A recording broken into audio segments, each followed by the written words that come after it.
Ah, vous êtes là. Bonjour. Je vous attendais. On va commencer notre petite explication sur la diversification de l'épargne. J'espère que vous avez bloqué 3 ou 4 heures dans votre agenda et que vous maîtrisez les algorithmes. Pas de panique. Je vais tout vous expliquer et surtout, vous allez tout comprendre.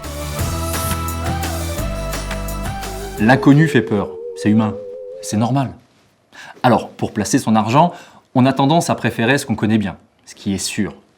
Aujourd'hui, votre argent est sans doute bien au chaud sur des supports sécurisés, comme le livret A ou le support euro de l'assurance vie. Alors, est-ce que c'est bien? Oui, parce que vous disposez ainsi d'une épargne de précaution, toujours disponible. Mais est-ce une bonne idée de s'arrêter là? Avec les taux d'intérêt qui ne cessent de baisser depuis 10 ans, ces supports rapportent de moins en moins. Le taux du livret A, par exemple, a été divisé par 4. Il est passé de 2,25% en 2008 à 0,5% aujourd'hui. Le support euro de l'assurance vie a lui aussi chuté. Savez-vous que dans la durée, un petit écart de rendement a un gros impact sur votre épargne? Avec un rendement de 0,5%, il faut 144 ans pour doubler votre capital. Mais avec un rendement de 3,5%, vous pouvez y arriver en seulement 20 ans. Sachez que l'un des placements les plus performants sur le long terme est les actions. Bon, au jour le jour, c'est risqué, mais dans la durée, c'est généralement intéressant. Alors bien sûr, vous n'allez pas mettre tous vos œufs dans le même panier. L'idée est de diversifier, c'est-à-dire placer votre épargne sur différents supports. Alors une partie sur des placements sécurisés, pour être tranquille et répondre à vos besoins immédiats ou imprévus.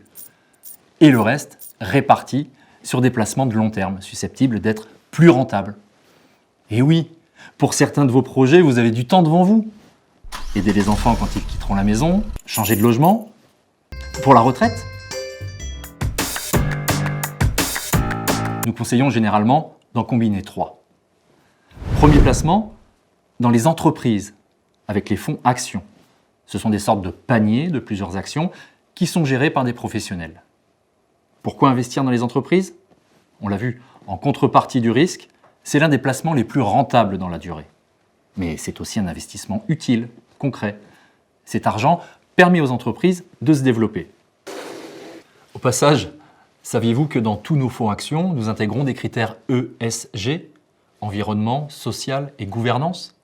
Cela signifie que nous choisissons ces entreprises pour leur qualité financière, bien sûr, mais aussi pour leur impact positif sur l'environnement et la société. On analyse par exemple leurs émissions de CO2, leurs conditions de travail, la transparence de leurs comptes.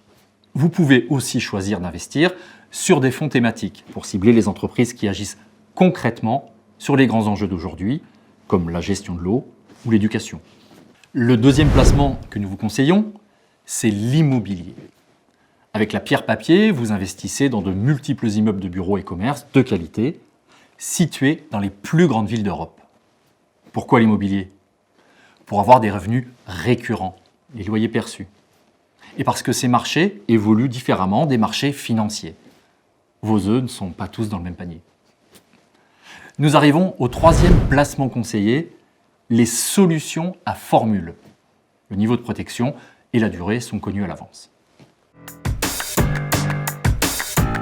Alors concrètement, si vous ne voulez pas vous occuper de tout ça, c'est simple. Vous optez pour un mandat. Et là, on s'occupe de tout pour vous. Nos experts se chargent de diversifier votre épargne et de la gérer dans le temps, dans le but, bien entendu, de la faire fructifier. Vous préférez choisir vos placements avec votre conseiller? Appuyez-vous sur nos allocations. Ce sont des jolis petits camemberts qui montrent la répartition que l'on préconise pour votre épargne selon que vous souhaitiez un risque faible, modéré ou élevé. Voilà, vous l'aurez remarqué, on n'a même pas sorti les calculatrices. Allez, moi je vous laisse, vous allez pouvoir en discuter avec votre conseiller.